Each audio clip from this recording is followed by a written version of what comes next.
Mike, we're going to get started, okay? Thanks very much. Welcome, everybody, to the June 19th Board of Education meeting. I hope the weather wasn't too horrific out there. Just quickly, in accordance with the requirements of the Open Public Meeting Act, Chapter 231, PL 1975 announcement, I wish to announce that the New Jersey Open Public Meeting Law was enacted to ensure the right of the public to have advance notice of and to attend the meetings of public bodies at which any business affecting their interest is discussed or acted upon. In accordance with the provisions of this Act, the School District of the Chatham's Board of Education has caused notice of this meeting to be published by having the date, time, place thereof posted at the Board Administrative Offices, sent to the clerks of the Chatham Borough, the Chatham Township, the Libraries of Chatham, the Chatham Courier, the Daily Record, the Star Ledger, and TAP, alternate press. Mr. DeQuilla, would you mind taking attendance? It's just going to keep going. Emergency alert here. Mr. Gilpin. Here. Mr. Arnott. Here. Ms. Chicarelli. Here. Ms. Clark. Here. Mr. Connors. Ms. Cronin. Here. Ms. Kenny. Here. Mr. Valenti. And Ms. Webb. Yes, here. 7 present and present. Excellent.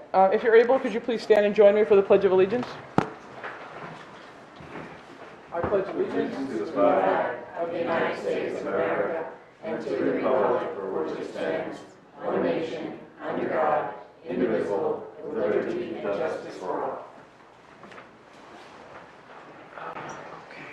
I don't have any opening comments except for 4 days to go and counting, but who's counting? 180 down, 4 to go. So then, moving right along, moving over to the administrative report, Dr. LaSousa. I'm hoping it's going to be these guys most of the...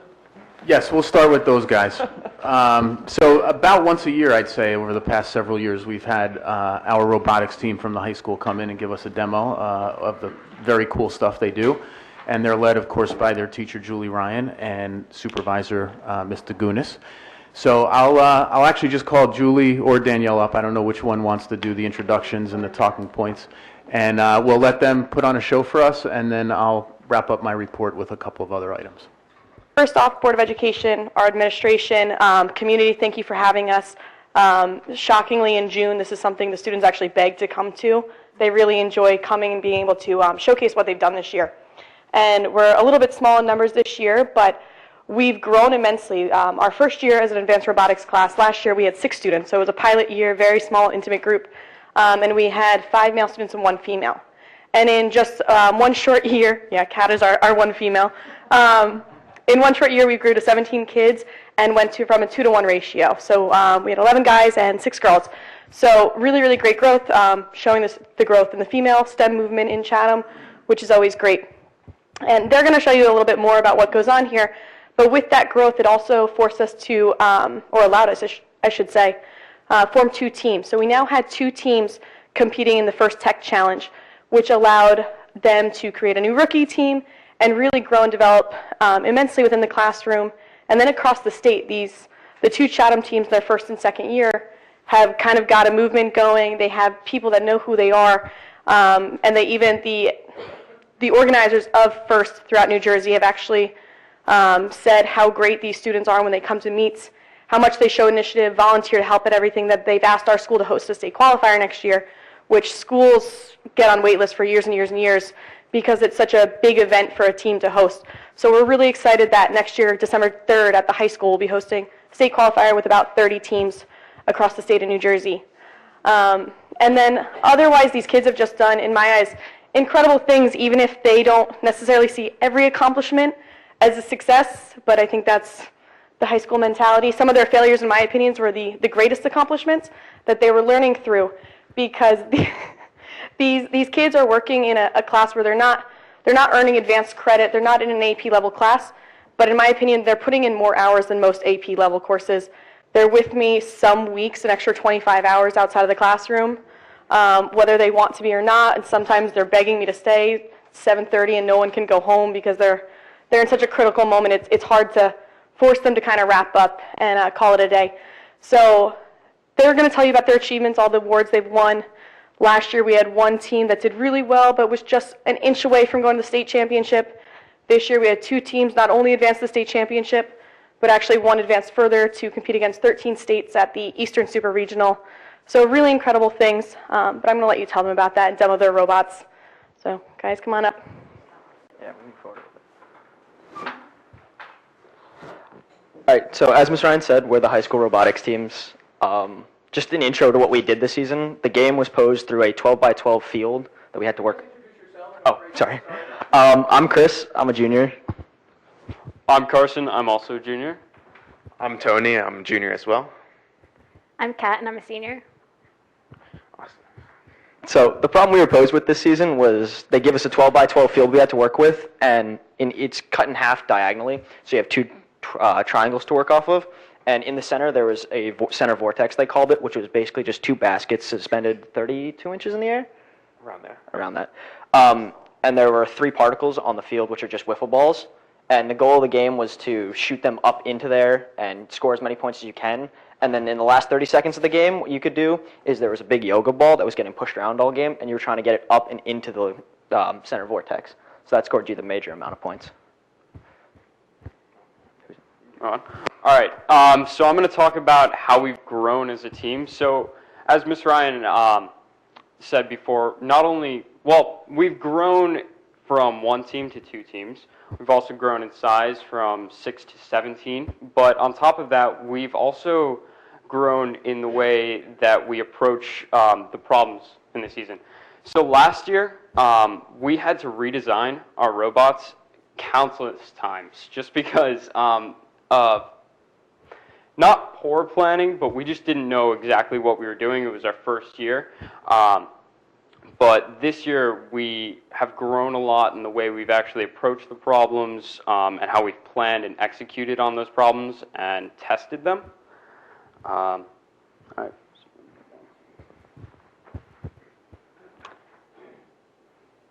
Okay, so along with like the time commitment that we spent actually building our robots, there's a huge component of the competition that promotes outreach and a connection to the community. So a lot of times we'll spend time after school or on the weekends in our free time volunteering and doing like community service and stuff like that.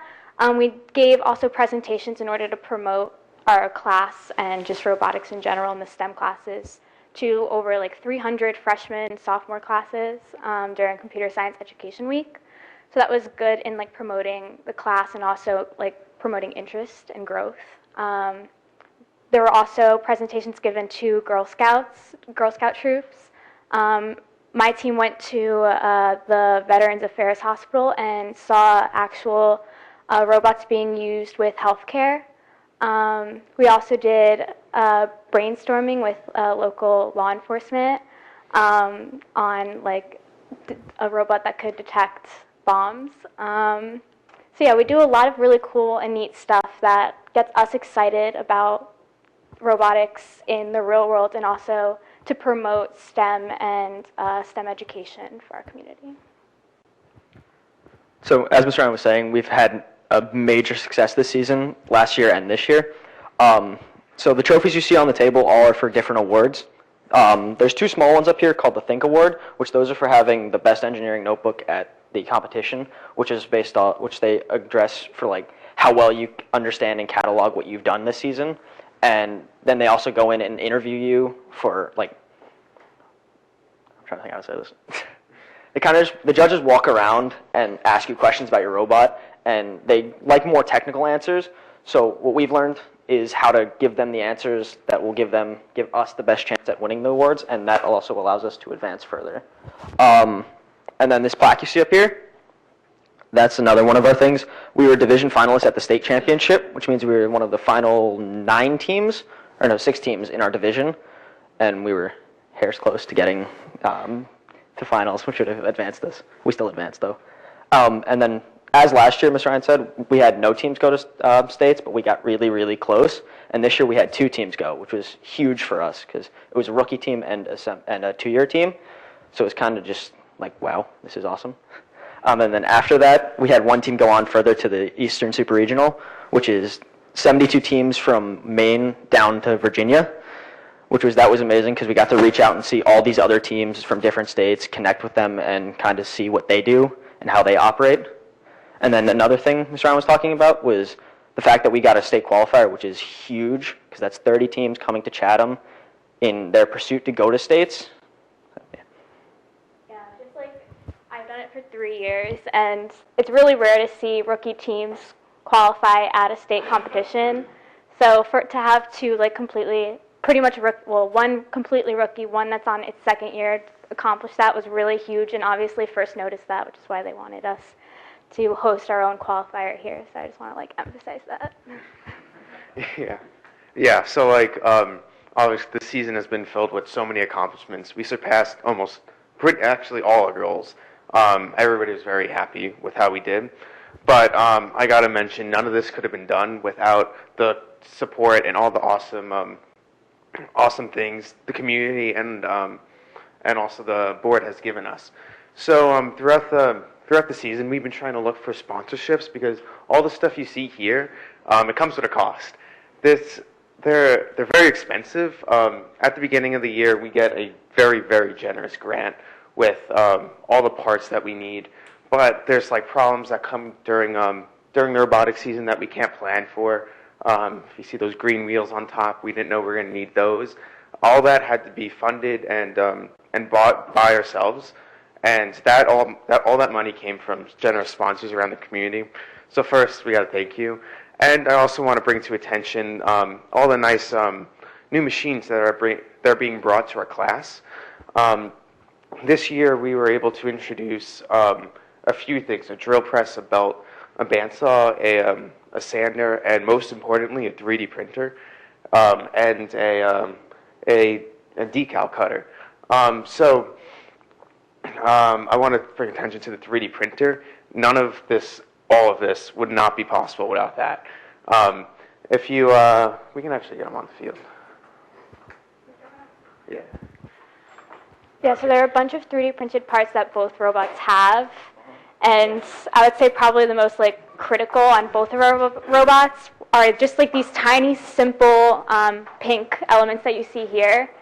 Without those, the robot wouldn't be able to lift a giant yoga ball and put it inside of a basket so swiftly. And just that tiny little piece makes such a big difference that if we didn't have a 3D printer, we would have to spend $200 in parts alone to try and purchase it. Yeah, and that's solely alone. It's also on this robot, if you can look over there. That alone was one of the key factors that got us all the achievements and accomplishments that we got to our state level, and this team's super regional level. So we'll actually show you how the fun part, we'll show you how it works and stuff. One more thing I wanted to bring attention to was thank you guys so much for sponsoring us and going to the Super Regional. Our adventures there would never have been possible without your funding. Yes. All right, so first we're going to show you the lift. This is the key 3D printed part that we've been talking about. It's held together. First there's metal bars, and it's held together by the 3D printed parts. So without the 3D printed... Pat, can you just move a little bit forward so I can get from that camera? Oh, that's okay.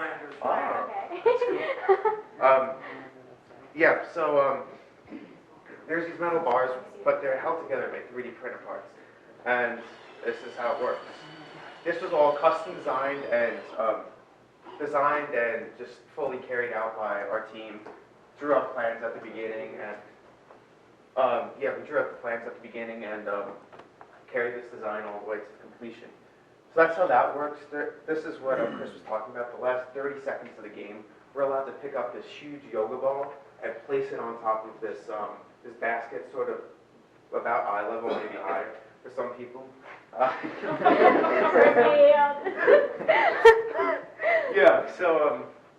And that is the most valuable and it gives you the most points during the game. So that's one part, and Chris, you can probably show the second part too. So then, the main thing we were going for this season was the shooting, which it was worth 5 points a ball, but the faster you could do it, the more accurate you could do it, the more points you could score, and that was key once you got up higher. So what we did was we had it geared up. So what we had to do was we geared up the motor. So the wheels we have up top were spinning at about 2,300 RPMs, which is able to get the ball out to where we need it to go. So let's stand over there to catch it. You want to stand over there to catch it? It's about to check.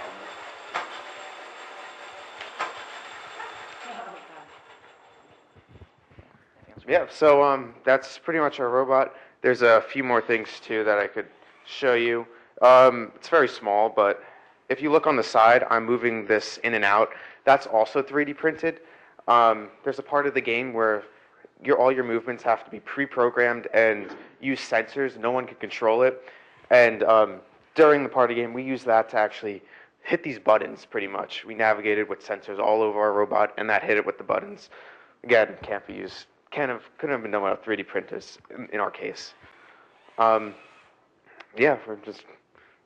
Yeah, thank you guys. You want to talk about it? Future, right? Yes. Okay, yeah. So, after this season ends, normally, or depending on how well we do during the competition season, it will normally end around February. So after February, we have a couple months before the end of the year to do other projects, and they've been working on drones in class. So we have plans to do drone racing in the future, but as of right now, we've just kind of been practicing to make sure we don't break them. We've also done a lot of practice with soldering, also in preparation for the drone seasons, so that we could actually make our own drones. So we're really excited about that. Also, there's plans just to do better with FTC. I know the juniors are really eager to get to Worlds next year. We'll see, Miss Ryan. But yeah, so we're really excited to do even better next year and bring like Chatham, make it more well known within like the first community and stuff like that. So we're really excited they're really excited. I'm excited to watch them as an alumni next year and stuff like that. So yeah. Yay. I also want to point out about our drone season. So our drone season, it's based off of a racing drone season. They're the little quadcopters. It looks like a helicopter with 4 blades. They go super fast. That's one part of our drone season. But we have with that awesome grant, we also got a lot of photography drones, and that has been showing its use throughout our school, not by us, but also by other members. So, for example, let's say first with the marching band, Kat actually flew a drone over the marching band so they could see their performance from the air and check out something they would never be able to see before, all from this awesome technology that you guys are giving us. And as well, it's been the well-known series, The Pulse, in our school. Yeah, everybody loves that at our school. They've been using that drone a lot during all the different segments that they have. They did one on their baseball team. They filmed them from above, car chases. They do all that stuff. Yeah, it's been really cool that we could share like all our stuff with other people too. Do you guys have any questions? I do. Could you hand the mic to Kat? Hello. Hello, I'm Bill. You have 4 days left in the district, so that's why I'm putting you on the spot. Okay. They might think, they got another year, they better be careful what they say. What could we give you to help you reach your goals? What else, if you had a wish list? What else when you were in the lab? Don't look at these guys. Okay, yeah, no. If you were in the lab, you said, gosh, I wish I had another blocky block. So definitely, okay, there's 2 things. One is more equipment. Mr. Mariano has a bunch of stuff in his room, but his room's not always open and stuff like that, so having, like, more specifically, though, a CNC machine to be able to cut our own parts. Yeah. So basically what a CNC machine is it's a Dremel on an XYZ rotation. So it's basically what it is, it's a drill. Basically what it is, it's a drill that you can program to... There's a bunch of different things you can do, but basically what it is, it's kind of like a 3D printer, but instead of building, it takes away. So you would set it to do a certain thing. So say you need to cut out a circle. You'd set it, and it would you'd have the medium you're cutting into. It would go down. It would drill out that circle, and then you'd be able to pull it out, and you'd have a perfect round circle instead. It's pretty much like a 3D printer, but for metal parts. So the problem with the 3D printers is that it's made out of plastic. Yeah, so the parts are really breakable. So that really important part that we were talking about before, these little tiny like pink squares, they kept breaking during the season, so we had to print a bunch of extras and then replace them on the spot. But if we were able to do that with a CNC machine, we would print them once and they'd be done and usable for the rest of the season. So that would save us a lot of time and also just, yeah, definitely time because the prints take a while. So the CNC machine, and then my second thing that I wish we had was more time. So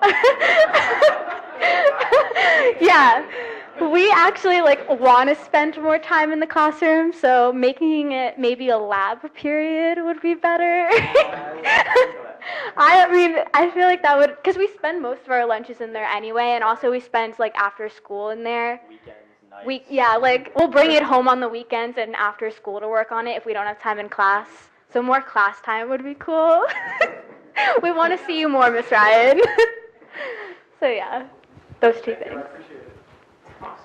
Can I ask something real quick? Yeah. You mentioned you have a drone footage of the marching band.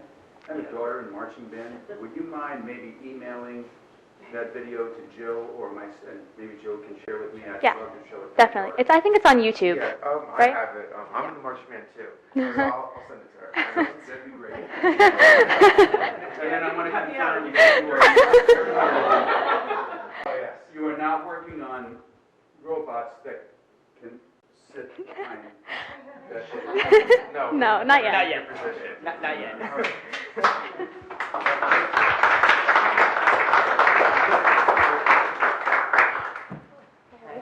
Put this over here, yeah. Terrific job, guys.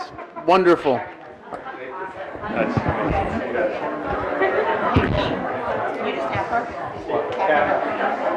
Where are you going next year?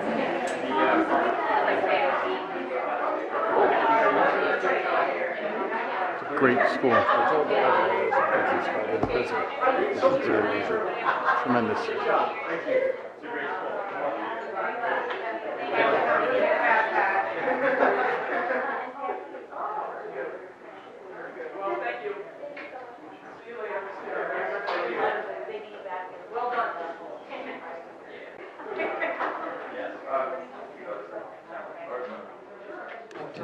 Yes. As you guys are picking up, I just want to say, you're thanking us, we thank you. You put our name out there in great places, and your collaboration and your teacher is amazing. We constantly are getting emails about you guys, so keep it up. Good luck at college. Thank you. Yeah, well done. I particularly like the multi-generational outreach, where you're at senior centers, veterans homes, the middle schools. I think that's super neat. Thank you. Great work, guys. Well done. Fantastic. Great work, Miss Ryan. I'm surprised you didn't mention the Pulse episode where they used the drone to show the do's and don'ts of promposals. You didn't see that? You didn't see that one? Check it out. It's pretty good. Yeah, well, always next year. The other two items on my report are just to say that the end of the year festivities are going very well at all of our schools. Hold up, Mike. I'm sorry. Sorry, you remember you're on my good side, so I pick up everything over here. Just my two other items were a note that our end of year celebrations are going well. We've had a successful prom at the high school.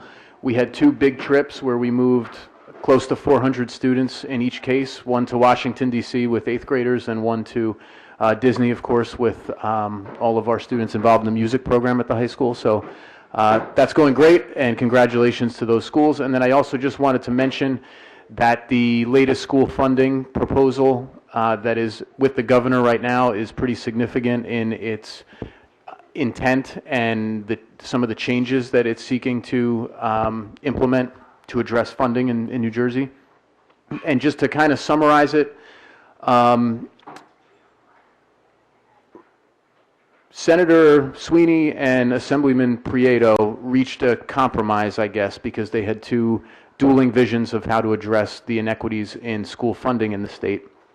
And the inequities are essentially that when the financial crisis hit in Governor Christie's first year in office, state aid was slashed dramatically for many, many districts, most districts in the state, including us.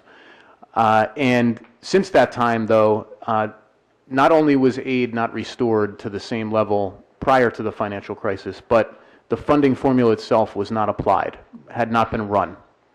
So it's been about 8 years now since the funding formula was last run. And what has happened is that the composition of school districts over the past 8 years has changed. So some districts, like us, have increased enrollment pretty significantly in those 8 years. Other districts, many other districts, have actually had a decline in enrollment. And some districts have had other kinds of shifts in their demographics where they've either become poorer or wealthier, and because the formula had not been run, there's been no reflection of the change in enrollment and demographic patterns in districts. So the Sweeney-Prieto compromise targets districts that are right now receiving more money than the formula calls for. And there are well upwards of 100 school districts in New Jersey that right now receive more money than the current school funding formula requires, and takes that money and redistributes it to the districts that are receiving less money than the formula calls for. So in their proposal, as of right now, if it were to be signed by the governor as part of the budget process for fiscal year 18, which begins July 1st, we would receive $188,000 additional funding that we did not know we would receive a couple of months ago. Similarly, other districts would actually see a decline in funding that they had not been able to prepare for. So it's important to kind of stay tuned to this. There are only 10 days left before the budget has to be finalized, and we should know within that time frame whether or not we will receive more money because some version of this proposal is agreed to by the governor, or if it will languish and will just stay flat where we've been for the past number of years. So we will definitely have an answer one way or the other in 10 days. Unless there's a government shutdown in New Jersey, I think they have to have, by law, a budget in place by June 30th. Okay. All right, well, I'm sorry, can I just... sure, absolutely, Rich. Sorry, Mike, did you say 188,000? Yes. Yeah. And let's assume we hear it within the time you gave us. Will that give us enough opportunity to make use of that sum of money? So some things that weren't going to make the budget or didn't make the budget can be then added to it? Yes, well, we'd have to discuss, it would, I think, be classified as unanticipated revenue, and then we'd have to meet as a finance committee and board to determine how we want to appropriate it. We could, of course, just, use it to, like you say, to pay for some kind of item that we cut from our original budget. But could it be a head count, not just an item? I think it could be a head count. The only concern there, from my perspective, would be if this is a one-time deal and a year from now this But will we know that this in 10 evaporates. days? Is it an increase of 188 to our operating budget, or is it just a one-time payout until they can iron out the details? It's meant to be, actually, it's meant to be that that 188 is going to go up, and that we're going to move, all districts will move closer, whether they're coming down or going up, To towards the what the formula. formula says. Our formula says 3.2 million, isn't it? Our formula actually says, if you're looking at uncapped, pure formula running, we're closer to 4 million. Even with this money, we're at about 50% of funding, if you look at uncapped state aid. But to Mr. Connor's point, if we learn soon enough, can we put some of the headcount items that we had to cut out of Mr. Grove's budget We could potentially entertain that. we didn't want to, we just Right. got to a point where we had to. I think those are at the top of the list. So is that something we can, No, no, is that something we can count on a regular basis going forward? that's the question. That's the intention. That's the intention. Well, we're going to have a new governor by this time next year. There will be more noise about school funding. There are a lot of districts right now poised to lose money that are fighting this proposal, so But at a minimum, we're looking at some funding coming into the district. Is that a fair statement? Even if, on a worst-case scenario, it'd be a one-off. on a worst-case scenario, the governor rejects this outright and we stay flat. But also, remember, Lakewood was a $14 million deficit this year that the state funded. So I don't know where that money came from versus where this money's coming from, so there's that risk.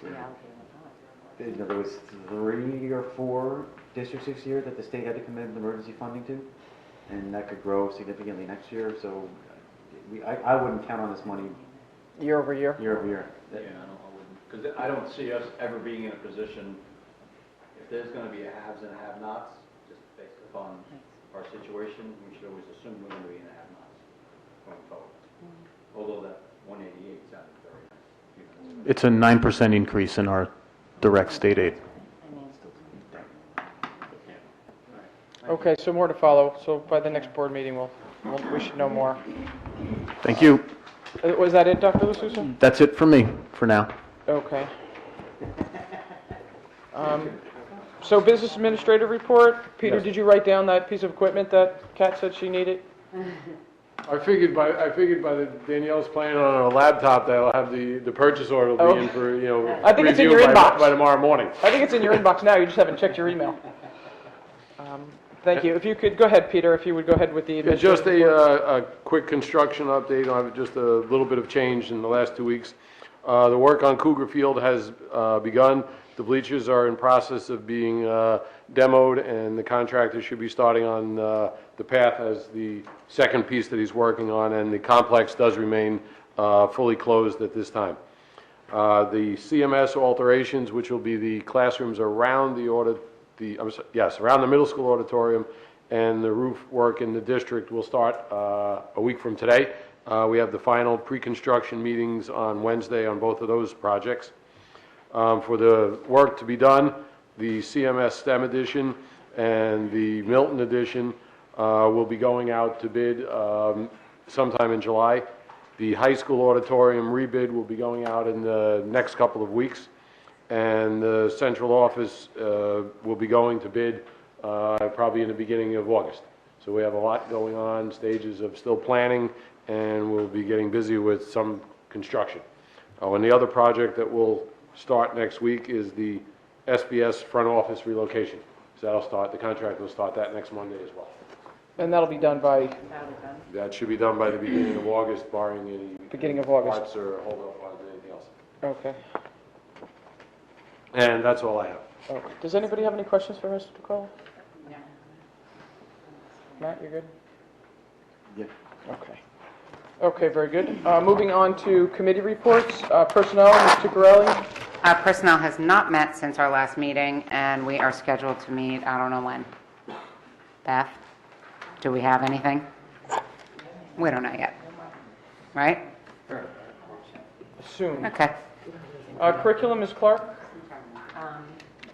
Curriculum has not met since our last meeting, and I don't know when we're scheduled to meet again, because we were supposed to Yeah, meet we bumped last it. week, and we're in the process of We bumped it. rescheduling That got it. Yeah. rescheduled. Okay, so more to follow on that. Finance and facilities, Matt's been working. Finance and facility actually met prior to this. Pete actually took all of my thunder and spoke to everything we went through. And the only thing, and it's on your approval pieces tonight, which is basically the transfers to the capital reserve, the expected or potential transfers to the capital reserve for next year at the end of June fiscal year, which we can probably ask questions on that if we want to during the main part of the Okay, meeting. excellent, thank you. Mr. Connors on policy and planning. Surprisingly, we have not met since the last. You're exhausted from all the other work. Okay. Pull it on my shoulders here. When is the next meeting scheduled? I believe it's in August, but I don't have it right in front of me. Okay, very good. Liaisons, for the borough, Mr. Connors? Nothing to report? Mr. Connors, if you don't mind, if I could just cut in for a minute. I did attend that redevelopment meeting last Thursday that the borough put on, and just as it relates to school, they did touch on their affordable housing obligation, which was 301 units, and they are taking into account, how many pupils or how many students that would then generate for the school district. So the borough is just in the very, very, very early planning stage to redevelop some of the area by the post office, the operational center in the back by the parking lot. Again, I was there more just to listen from a school how many students we should expect out of 301 units. But I thought they did a nice job of soliciting feedback. They had about 100 pictures scattered throughout the middle school gym, and people were putting green or red dots on various architectural designs that people liked or didn't like, open space, eateries, retail, residential. But again, from a school perspective, they did mention that their obligation is 101 units, and they expect 0.3 students per unit. 301 or 301. Do they say like a 1-2 bedroom or? It's too early. Their obligation, their settlement obligation was 301. And the general formula nationally is 0.3 students for each unit. Only 0.3. We So have it's to 90 to 100 more. to presume, But that's just the. and that's just the borough. and- That's correct. And I believe the township is going to have a bigger, just because of the size. Right. And that's over 10 years, I'm sorry. So 301 units over the next 10 years. We have to presume that the district is going to continue in its current upward trend in terms of the numbers. That's just a fact. I mean, I don't care what the demographers' reports have said in the past. We're going to continue to grow, and with these additional housing units, it's going to grow on a consistent basis over the next 10 years. That needs to be taken into account with regard to finance and every other thing we do. Agreed. So, I mean, if the numbers are consistent, even though you're looking at probably another 200, would that be about right? 90 and then maybe 100, It's hard to tell 120? because I don't know what the It's hard to tell, township's but obligation is, what the settlement's going to be. I know they're working really hard, I just don't know the number. I think we need to plan for more than less. Sure, Plan yeah. for the largest possible number. But, so that, sorry, Mr. Connors, I just wanted to mention that one item that came out of the redevelopment meeting at the borough. Goodness gracious. Moving on to the township, Ms. Clark? Yes, the only thing at the township that pertains to the schools is on September 23rd, the Walk Out of Darkness Suicide Prevention Awareness Walk will be held at Cougar Field. Last year it was held at the high school. So you can find information on the website, the township website. Thank you very much, and there'll be a new walking path. Athletic boosters, Mr. Connors? Unfortunately, they did meet since our last meeting. I was not able to attend, but I believe at the last meeting, the boosters did show up. I read the tap and read the tap, and I saw that they did donate a large sum of money. That just stands again for another example of how much the Chatham Athletic Boosters, the high school boosters has continued to give, as do all the boosters. And again, I sound like a broken record, but they can't do it without people helping. People are graduating, and when they graduate, parents leave. We need more people to join the boosters, be it the athletic, be it the arts, be it anything. Please, give back and give your time. They need everything in terms of money, but also participation. And I think it's incredible what they did with that check. And just, we can use that for athletic programs, and it's going to help alleviate a lot of the burdens that the district faces. So I thank them, as always, for all they do. Excellent. Thank you, Rich. Moving on to the performing arts. Peter, would you mind asking Jerry to switch that from my name to Mr. Arnock's name on the agenda? Sal, would you mind? Sure, thank you, Ms. Weber.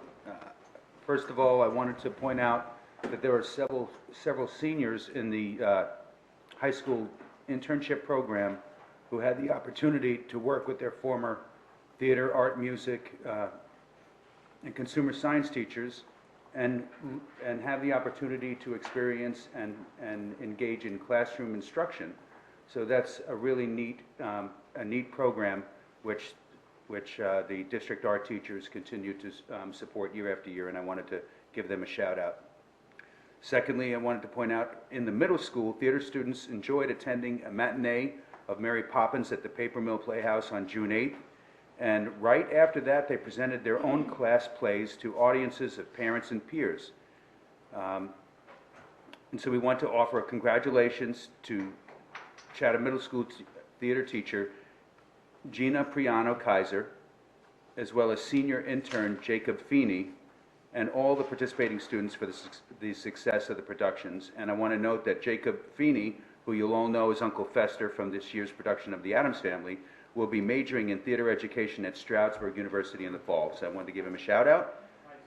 And then the district concert season ended on a high note with two beautiful evenings outside for the Lafayette 4th and 5th grade concerts behind the Lafayette School on June 14th and 15th.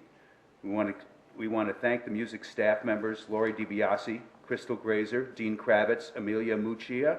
Did I pronounce that right? Muccia? Muccia. Okay, great. And the auditorium coordinator, John Latona, stage crew members, and of course, as always, the Lafayette custodial staff for all their hard work. Finally, the Chatham High School Select Choir and Chatham Voices will be performing at the annual baccalaureate service for the 2017 senior class on Wednesday, June 21st, 2 days from now. And the Select Choir and the combined wind ensemble and symphonic bands are also going to perform at the high school graduation this Friday evening. And then finally, middle school at the Chatham Middle School, members of the orchestra and chorus will be providing music for Thursday's 8th grade celebration. And then finally, I keep saying finally, and then I keep going on, which is really not finally. You got us, though. We keep leaning in. Rich Connors is just such an outspoken advocate for the athletic boosters, and what an incredible organization they are. And the Chatham Music and Theater Boosters, which is now called the Performing Arts Boosters, works real hard to generate this same interest to support the arts. And in doing so, and with all of these parents in these different disciplines, encouraging so many aspects of being well-rounded for these students, I think it's a very major reason why they're experiencing the success in getting into the colleges they're getting into. So, as you support the athletic boosters, won't you please generate the same interest and support for the performing arts boosters? So, thank you. Excellent. Thank you, Sal. I appreciate that. Moving over to the Education Foundation, Ms. Kenny.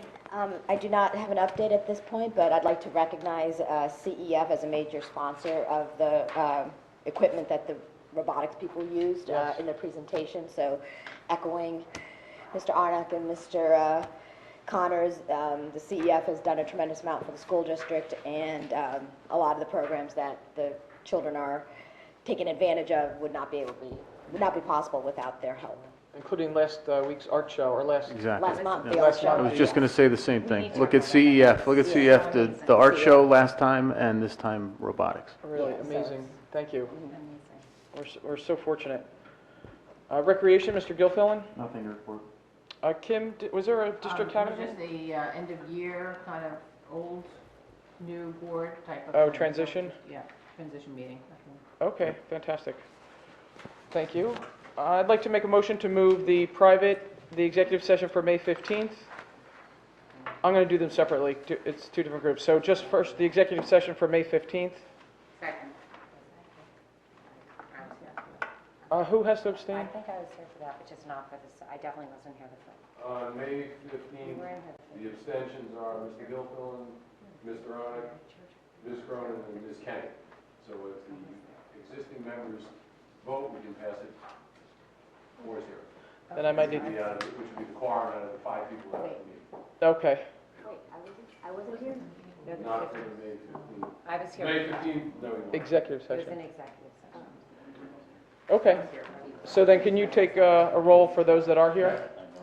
For the people that can vote on the May 15th meeting, Mr. Garrett, Yes. Ms. Clark, Yes. Mr. Connors, Yes. and Ms. Weber. Yes. The meeting passed 4-0. Okay, I excellent. have to abstain on the 6th. Then I would like to now make a motion for June 5th, the public and private sessions. Second. Sal seconded that. Who abstains? Who has I have to? to Ms. abstain. Chiccarelli, Ms. Clark, and Mr. Connors. Okay, excellent. Then The go. June 5th, public and private minutes, Mr. Gilfillan, Yes. Mr. Arnott, Yes. Ms. Chiccarelli, Ms. Clark, Ms. Connors, Ms. Cronin, Yes. Ms. Kenny, Yes. and Ms. Weber. Yes. Passed 5-0-3. Excellent, thank you. We have our first opportunity for public commentary. If you wouldn't mind, if you're going to address, if you would, the microphone's on this side of the room. If you could sign in and introduce yourself, that would be great.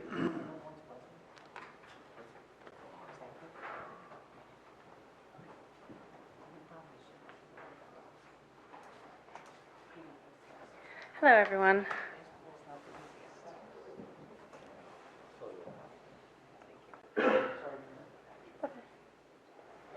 My name is Marielle Kolker from Chatham Township. I'm here from Chatham Education Foundation to announce that with the last grant voting meeting of the year, we are giving the board $21,153.64 this month, and that is for $10,000 worth of flexible learning furniture at Washington Avenue School, and also smart boards on carts for Chatham, for the high school and the middle school, for the use of the PE teachers.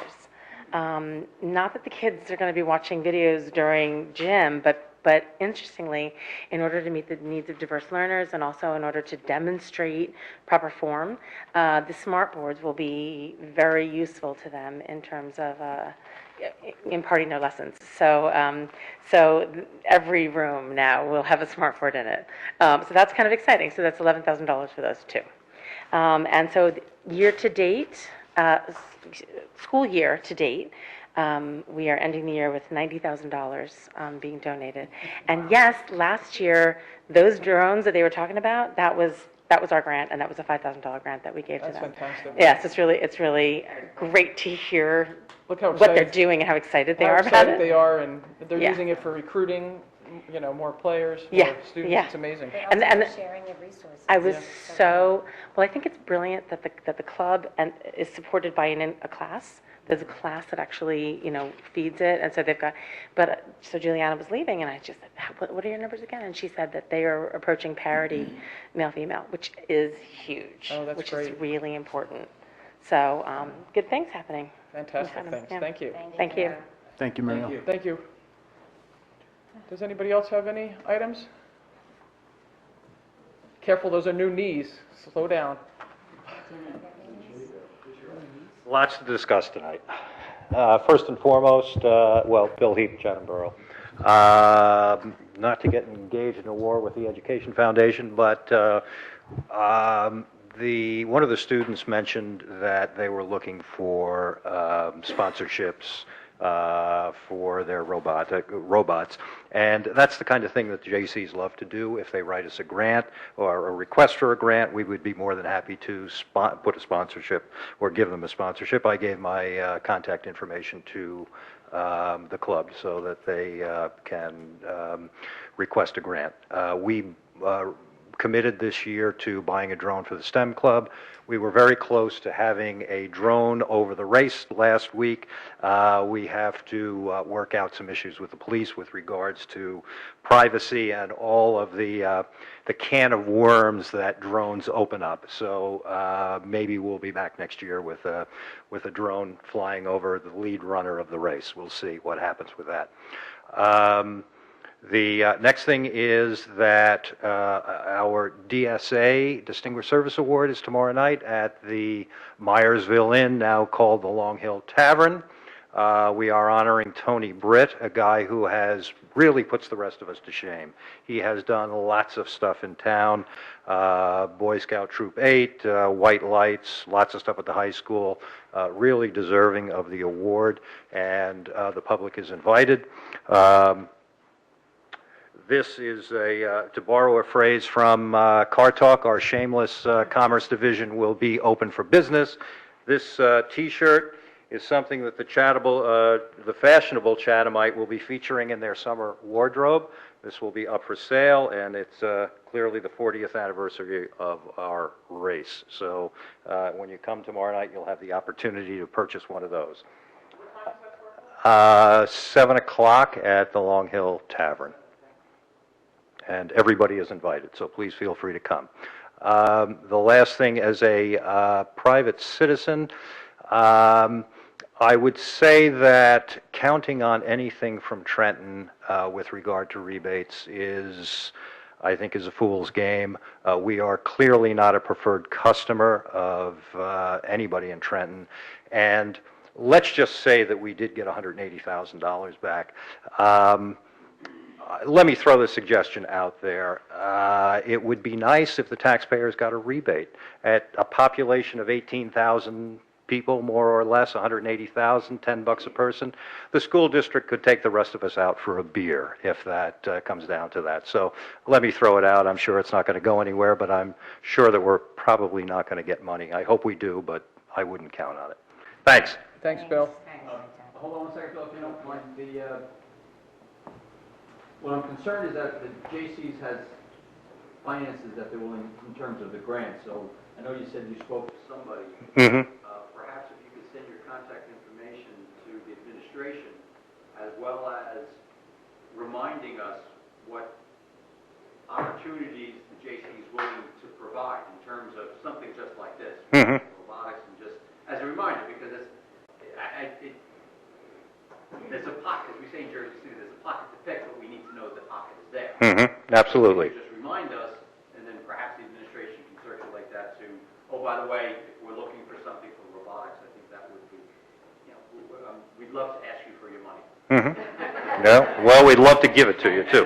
Which is, I know you would like to do, and I want to make sure we don't let you down. Mhm. And the other thing is, I cannot applaud you more than Tony Brett. He is an outstanding individual that's given so much to both Chathams over the years. I met Tony 20 years ago, and he was knee-deep in helping Chatham. He has not stopped since, so kudos to your organization for recognizing him as a well-deserved acknowledgement for the services that he provides.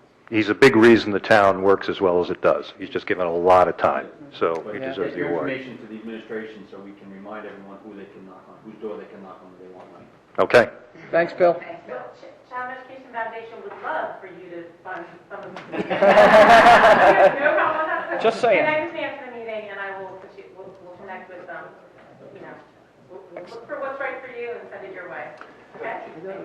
Is there any additional public commentary for this first session? There's another opportunity toward the end as well, after we go through the agenda. All right. We're just going to go through the agenda then fairly quickly. I think it's fairly short. Moving on to personnel. Ms. Ciccarelli? Yes, I'd like to move action items A1 to A23 on the regular agenda. Number 7,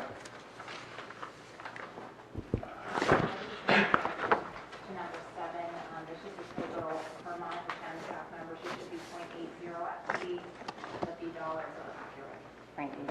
I will then pull my second. It's .8. Which item, please? Number 7, page 3, number 7. Second person. I'd like to wish our retirees and the two folks who are resigning to go on to other things all the best. Lucky Ducks. Well, my only hope is that Nicole Beaver does eventually come back our way. I hope she raises her family. She was a phenomenal teacher. Superstar teacher.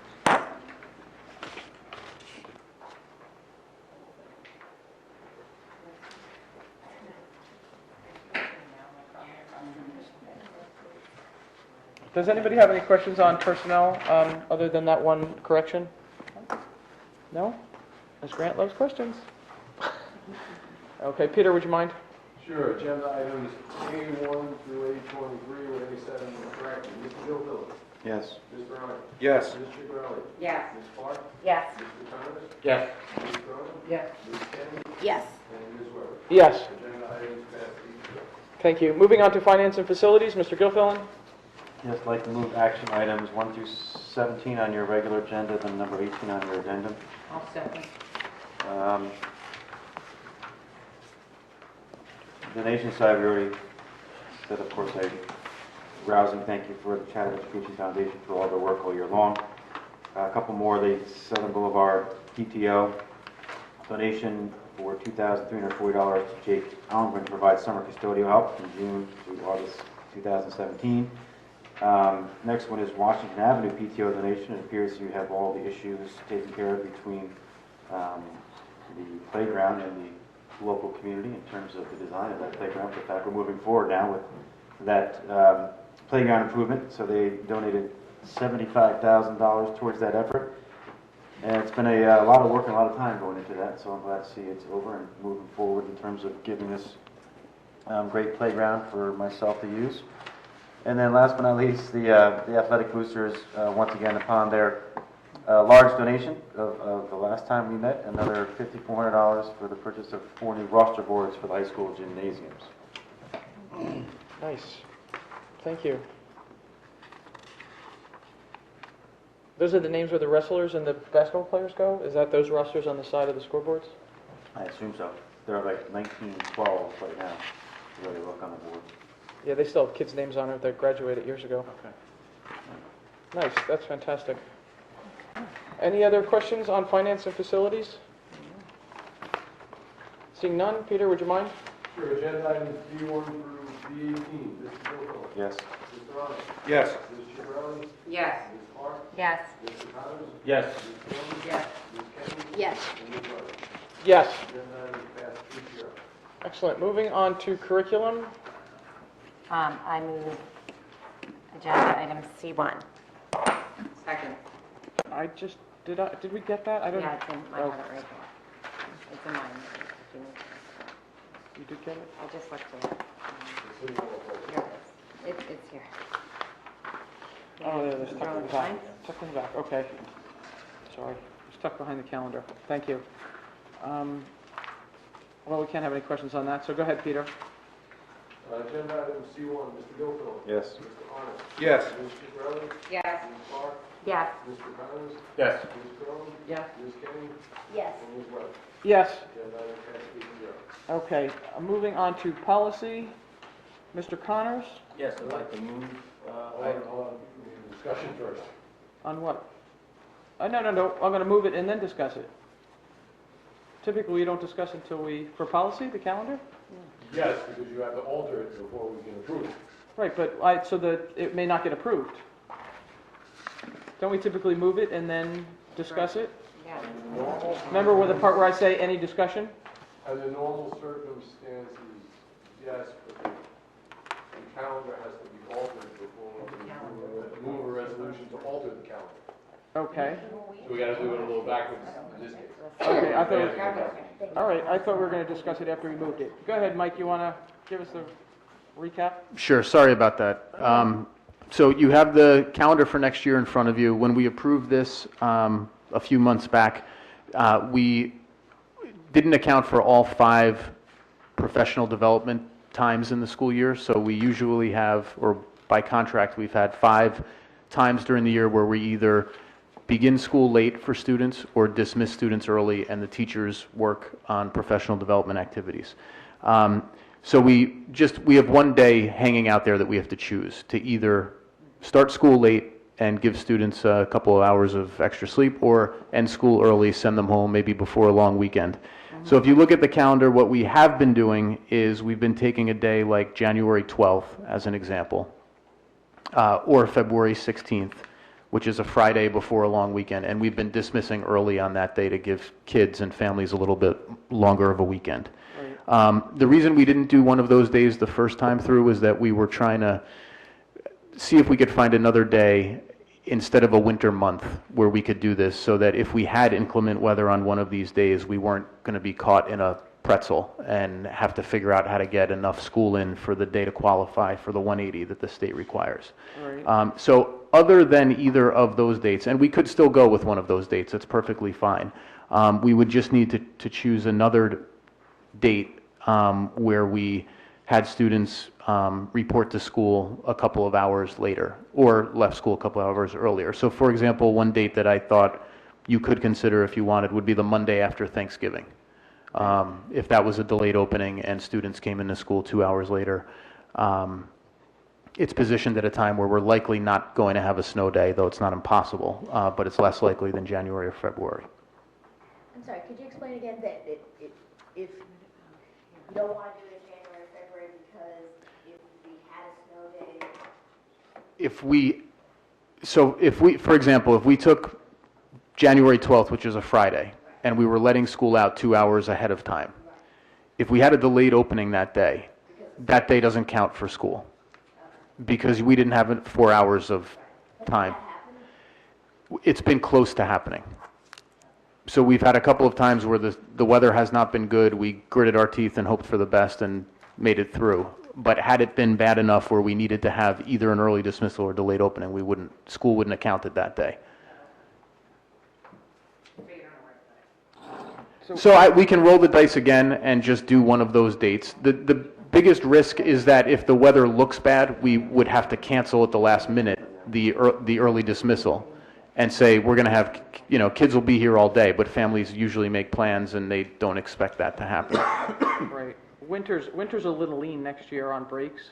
Yeah, True. I'm going to look at February. So I'm looking at the February 16th. Okay. Or I the, think February or the 20th, but it's just that it's such a long stretch without Yep. a break. But we're talking about an early close Or on the 16th. Either versus one. It could be an early Or dismissal. I vote for an early close on I the vote, 16th. I'd say early close. Because if Okay. families want I to don't get out care of enough to town do and that. then I have agree the with Monday Michelle. off, it gives them a chance to leave. I agree. I agree. Perfect. That's what we've been doing, is that's a perfect one. So February 16th, early dismissal. Okay. Trouble calendar. Does anybody have any objections to that, February 16th? Do you need a backup date right now if that's a snow date? Or I don't think so. I think we would We'll just talk end about up losing it, and that would be So be it. the way of the world. Do we know if there's like an SAT or an ACT on that Saturday? I don't know, but that's President's Day weekend. Then it will be. Yeah. Yeah, then that's perfect, yep. 16. Okay, very good. So then, the resolution is to amend the calendar for February 16th to be an early dismissal. Yes. Okay. So, Mr. Connors, would you go ahead and move D1? Sure. Can I move D1? There you go. Second. Excellent. Michelle seconds. So all those in favor of adding February 16th as an early dismissal, say aye. Aye. Aye. Opposed? Abstentions? There you have it, Peter. Duly noted, passes 8-0. Excellent. Now we're moving on to board business. I did not have anything new or old to talk about. Does anybody else have anything? Okay, very good. Before the board breaks, just a reminder, we have an executive session at the end, and action will be taken. So we will reconvene at the end. I have no idea how long it'll take. But just don't... Yeah, I just didn't, I wanted to catch you guys before you ran out the door, that's why. I'm not concerned about them running out the door, I'm concerned about you guys running out the door. So we have our second opportunity for public commentary. Again, if you don't mind, if you would just step up to this microphone on this side and introduce yourself.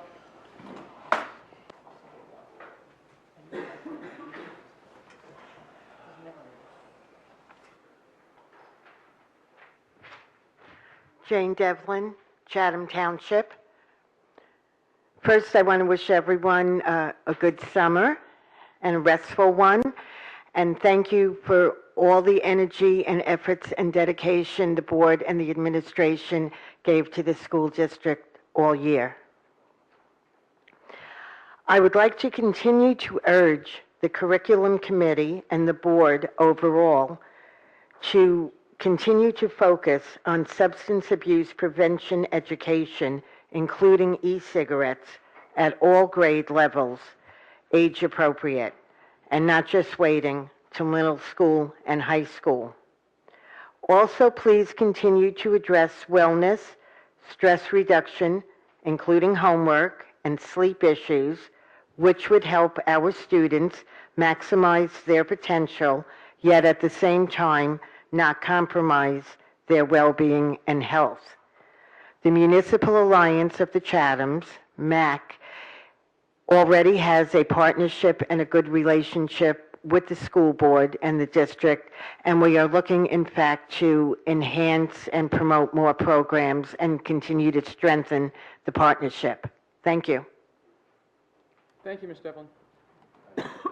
Sure, Ed. I hate to do this in a forum like this because you guys are going to run away from me after it's over. Can you explain how you rescinded his contract, the superintendent's contract, decided to give a different, how'd that come about? And It was more the logistics. thought process behind it? Yeah, more logistics just to apply. The salary cap was raised, so in order to make the superintendent's salary commensurate with the fact that he hasn't been given a raise for the last few years, it was logistically easier to rescind it and then reissue him a new contract for 5 years. Okay, so It was more procedural, and okay. it comes with a raise. So last year he didn't get a raise when he He hasn't signed? gotten a raise in how many years? 5. Sorry, Mike. 5. 5 years. Oh, okay. Thank you. Sadly, sorry to make that public that you haven't gotten a raise in 5 years. Okay.